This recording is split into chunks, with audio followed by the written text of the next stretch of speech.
Earlier this year, when I said you could see the new Warzone map in a trailer, everyone called me crazy. Well, not only was I right, but now you can see the new Warzone map for yourself.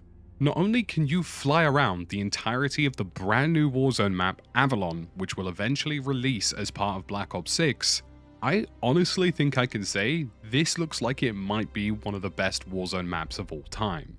We're talking unique points of interest, we're talking lots of character and lots of really good lighting, and honestly, I think it's an absolute crime that we're waiting for Avalon to release and having Verdansk in March of 2025.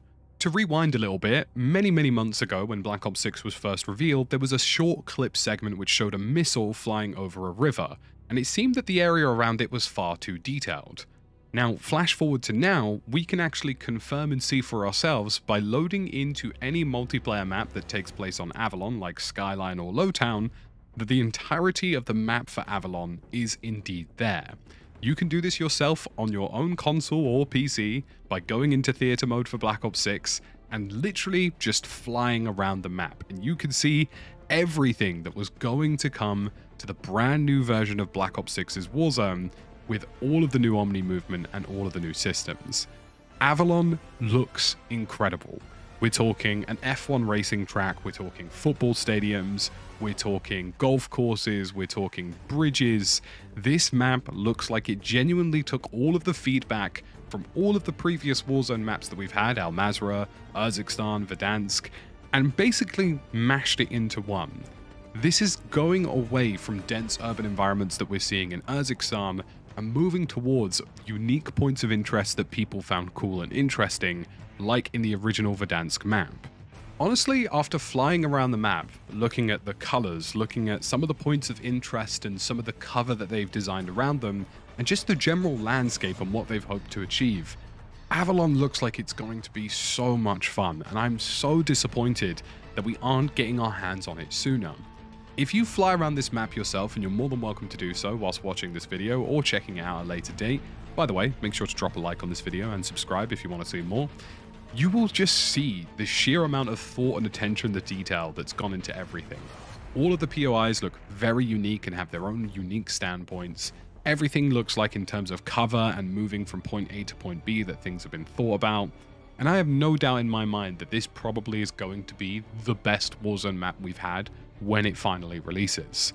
The only contentious point of this map is the water, and there seems to be a fair amount of it, but there are islands between the water that means that people are probably going to use the actual traversal for it a little bit more, and we know that Treyarch is fond of things like helicopters, boats, jet skis, and we know that they love traversal generally from their Blackout days, so it wouldn't surprise me to see an overwhelming introduction of things like that. This map may also have a ship on it at some point that resembles Hijacked, if we're lucky. And it's something we have seen in other promotional material, but isn't in this current version of the box that we can see. The most interesting thing about Avalon is just how detailed this box out is. I'm going to show you a couple of areas that I thought were really cool. I mean, just to start with, we have a full-blown F1 style track going on here through this little Lowtown segment. And a lot of these maps do feature in multiplayer. This is in fact Lowtown itself over here, which is part of the multiplayer segment, which is why it's highly more detailed. But there is a full F1 style map going through sort of a small town. This town is very reminiscent of something we've seen in Fortune's Keep before. Small alleyways, lots of decent little rooftops to work with. But what really strikes me about this map is the sheer quantity of water. Now, even amongst all of these cool areas, and this, very low detailed poly of the game is showing some really cool stuff like, underground caves and tunnels that would have been really cool firing positions, or like tunnels that work their way through the map so you could go from A to B, or really large bridges. We are seeing a fairly hefty amount of water. If I pull this all the way back, we are seeing lots of different island-like masses. We're also seeing a few more built-up points of interest, and there are some really good POIs on this, and we will go through them, but lots of water. Avalon as a map seemingly features two distinct main rivers that sort of go through and connect to one another that then reach out to the sea. It's a very interesting thing to see. So we have tennis courts, we've got the Lowtown with the F1 map, we've got what is Skyline, the actual multiplayer map, which is available here as part of a hotel. There is a palace sort of setup point of interest further on down here as well. The entire map is incredibly detailed. Of course, obviously, this is a low poly version of Avalon as a whole, but you could really get a sense of the scale and feel for what they were going for. And this was a multiplayer / Warzone map that clearly has buckets of identity. You know, each one of these POIs feels very unique and distinct. There's very much been an emphasis on creating what I would call dedicated points of interest with more interesting things going on. Even just something like this house, for example. You know, Warzone and Verdansk in particular was filled with lots of little buildings that had a bit of character to them, and you remembered them because of that. So like a little swimming pool, chateau sort of thing. We've got more of that over here. We've got like an actual villa kind of set up. And then over here, probably my favorite point of interest in this map is the football stadium. A full-blown football stadium with, by the looks of it, an accessible interior, because you can see parts of the poly that haven't rendered clearly show entries and exits, which would have been great. We have a marina attached to that football stadium. This map just has so much going on.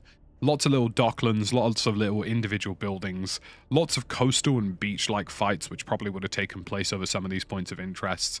Helipads, there's just so much going on.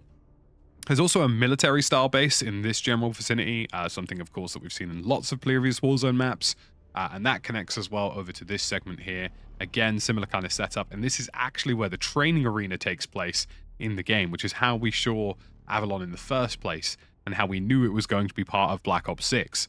This is the training arena, which features as part of these military islands, and a lot of this actually has seemingly quite shallow water, so getting from point A to point B around here seems to be easier. We're seeing radar towers and radar dishes. We're seeing full-blown arrays for military use. There is some really cool stuff going on in Avalon, and honestly, every time I just fly through this thing, I think it's such a big shame that we're just not seeing this map. At least not soon by the looks of things. It looks like Verdansk is coming first, but even this is just a silly little dockland with a couple of cranes, a warehouse, but it's got so much character. All of these ridge lines and surrounding areas propose so many cool opportunities for fun and interesting gunfights in a Warzone setting. This bridge, this beach line, you know, these caves. There is so much going on in this map that feels super, super positive. Even stuff basic like, you know, warehouses and its surrounding areas have detail, have character. They've clearly thought out of a sort of half-constructed ship with a helipad on it. This feels like a map that really would have come to life in a Warzone scenario. You know, a map that really feels like it's got a lot going on for it. And all of these points of interest just feel really iconic and really well made. I know we're seeing low detailed versions of them, but there's no denying that these are absolutely drowning in character. Where Urzikstan has struggled because it sort of doesn't have very distinct POIs, it's safe to say that Avalon does have very distinct POIs. It's got castle ruins with innards, it's got football stadiums, it's got what looks like some kind of waste disposal plant, it's got a gigantic bridge, or at least 3 of them running through the map. Some of them are a little bit more old-timey, like this one, some of them are a bit more modern. There's just a lot going on to love here. And even some of the areas like this, you know, this isn't a highly densely populated area, but very thought out cover, boxes in places and locations that would have allowed for like a speedball style gameplay scenario. This map deserves to be on Warzone. You know, with no doubt in my mind, Avalon probably, when it releases formally, is going to be possibly one of the best Warzone maps of all time. Like, the verticality feels right, there isn't too much of it, there isn't too little of it. The water is probably the most divisive opinion across all of this, but if they add a bunch of jet skis, they add a bunch of boats, and add cool ways to traverse the water and zip lines, I don't think people will hate it that much. You know, we've even got a golf course on this map. We've got a hotel on this map. We've got an old abandoned town and churchyard on this map that also feels really well built up and really dense. You know, this entire map is just absolutely screaming of having buckets and buckets of character all throughout, and very much thoughtful character too. You know, some of this stuff is low poly and you can't get a huge glimpse of what it looks like, especially this compound here.